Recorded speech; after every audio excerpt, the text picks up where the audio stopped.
Okay, hi everyone. और आज के इस वीडियो में हम देखेंगे switch expression with block. Okay, तो पिछले वीडियो में हमने देखा था switch expression with multiple label. अभी हम देखेंगे स्विच एक्सप्रेशन विद ब्लॉक, जो कि जावा 14 में इंट्रोड्यूस हुआ है। ठीक है, तो चलो अभी हम इसको यूज़ करते हैं किस तरीके से। तो यहाँ पे कुछ नहीं, बहुत सिंपल कॉन्सेप्ट है कि आप केस को ब्लॉक यूज़ कर सकते हैं और उस ब्लॉक के अंदर कोई भी वैल्यू आपको रिटर्न करना है तो आप रिटर्न कर सकते हो। यही कॉन्सेप्ट है, बाकी कुछ नहीं है। ठीक है, तो चलो हम इसको इम्प्लीमेंट करते हैं। मान लो मेरे पास एक नंबर है, तो एक चीज़ ध्यान में रखना है, आप कोई भी डेटा टाइप यूज़ कर सकते हो, प्रीमिटिव डेटा टाइप। ओके, और इनम यूज़ कर सकते हो।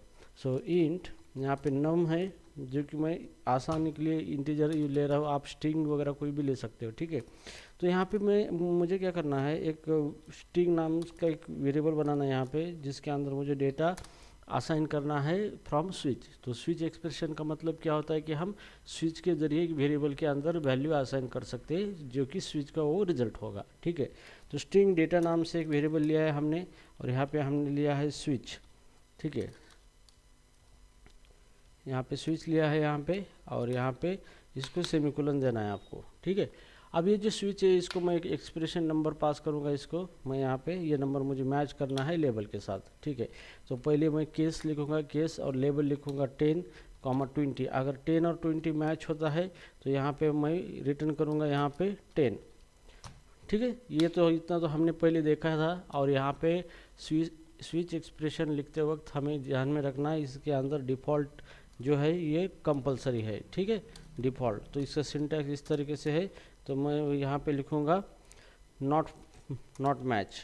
ठीक है, तो नो, ये रिटर्न करेगा not match. Okay, so switch expression का मेन उद्देश्य ये है कि किसी भी वेरिएबल को वैल्यू आसान करनी है based on the expression matching. Okay, तो यहाँ पे मैंने केस लिखा है। यहाँ पे अगर ये नम की वैल्यू इस केस से मैच होती है, इस लेबल से, तो 10 रिटर्न का होगा डेटा के अंदर।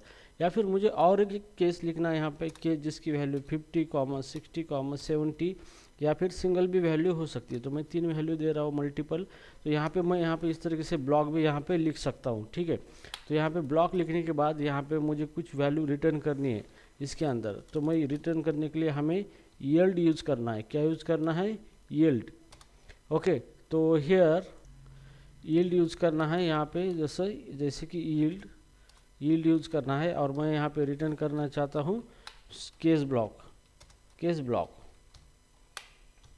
ठीक है, तो गाइज यहाँ पे बस इतना ही है, क्योंकि यहाँ पे जो स्विच है यहाँ पे उसके आप मल्टीपल लेबल ले सकते हैं, और हर एक जो केस है, ओके, उस केस को अंदर अगर हमें मल्टीपल लाइन ऑफ कोड लिखना है तो हम यहाँ पे ब्लॉक बना सकते हैं, और ब्लॉक के अंदर बहुत कुछ कोड कर सकते हैं, लॉजिक इम्प्लीमेंट कर सकते हैं, और फाइनली हमें वो वैल्यू रिटर्न करनी है तो हम यील्ड का इस्तेमाल करके वो उस वैल्यू को रिटर्न करेंगे। तो जैसे भी ये यील्ड क्या करेगा, इसको रिटर्न करेगा, तो ये डेटा के अंदर चले जाएगी।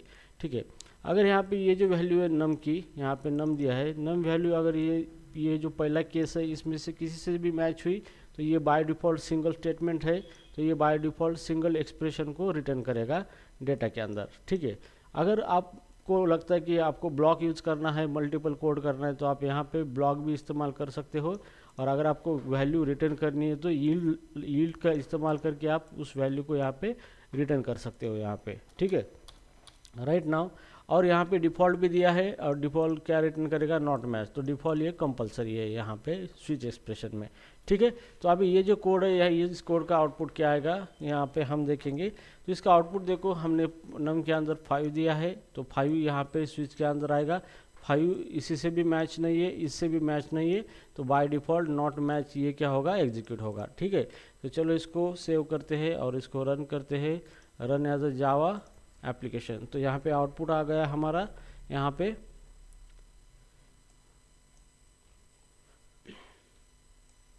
ओके, आउटपुट के लिए हमने कोई आउटपुट स्टेटमेंट ही नहीं दिया है, तो हम डेटा को प्रिंट करके देखेंगे यहाँ पे सिस आउट, और यहाँ पे हमने डेटा को प्रिंट किया है यहाँ पे। ठीक है, तो चलो अभी इसको रन करके देखते हैं। हम यहाँ पे run as a Java application करेंगे यहाँ पे, और यहाँ पे आउटपुट आ चुका है हमारा यहाँ पे नो मैच। ठीक है, तो ये नो मैच आउटपुट हमारा आ चुका है। क्यों? क्योंकि किसी भी लेबल के साथ स्विच की एक्सप्रेशन की वैल्यू मैच नहीं हुई है। ठीक है, अगर मैं इसके अंदर यहाँ पे देता हूँ से 70, तो 70 जब भी मैं दूंगा तो ये तो मैच नहीं होगा लेबल, लेकिन इसके अंदर एक मैच हो रहा है 70, मतलब ये ब्लॉक ऑफ कोड क्या होगा, एग्जीक्यूट होगा। और यहाँ पे ये यील्ड किया है, यील्ड का यील्ड रिटर्न जो है हम रिटर्न करते हैं रिटर्न स्टेटमेंट से, इस तरीके से रिटर्न, लेकिन यहाँ पे रिटर्न नहीं यूज़ होता है, इसके अंदर हमें वैल्यू रिटर्न करनी है स्विच से, तो यील्ड का इस्तेमाल करके हम ये वैल्यू रिटर्न करेंगे। तो ये केस ब्लॉक जो है ये डेटा के अंदर चला जाएगा, और यहाँ पे हमने डेटा को प्रिंट किया है तो इसका आउटपुट भी आ जाएगा यहाँ पे। तो जैसे कि रन करने के बाद मैं जावा एप्लीकेशन करूँगा और यहाँ पे आउटपुट आया है केस ब्लॉक, मतलब यहाँ पे ये केस ब्लॉक क्या हुआ है, रन हुआ है आपका, ठीक है।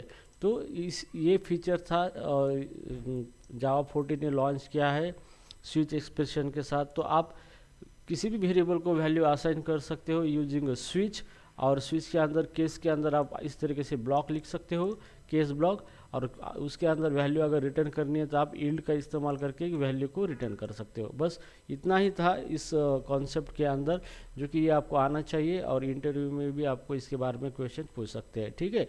तो ये जावा 14 का फीचर है। तो हमें जैसे जैसे जावा वर्जन अपडेट हो रहा है तो सारे फीचर लेटेस्ट अपडेटेड सीखना ज़रूरी है, और ख़ुद को अपग्रेड करना भी ज़रूरी है, ठीक है। तो guys I hope you understand the concept of block, case block, and return a value by using the yield. Okay, so I hope guys you understand this concept very well, and we'll see you in a next video. Thank you so much.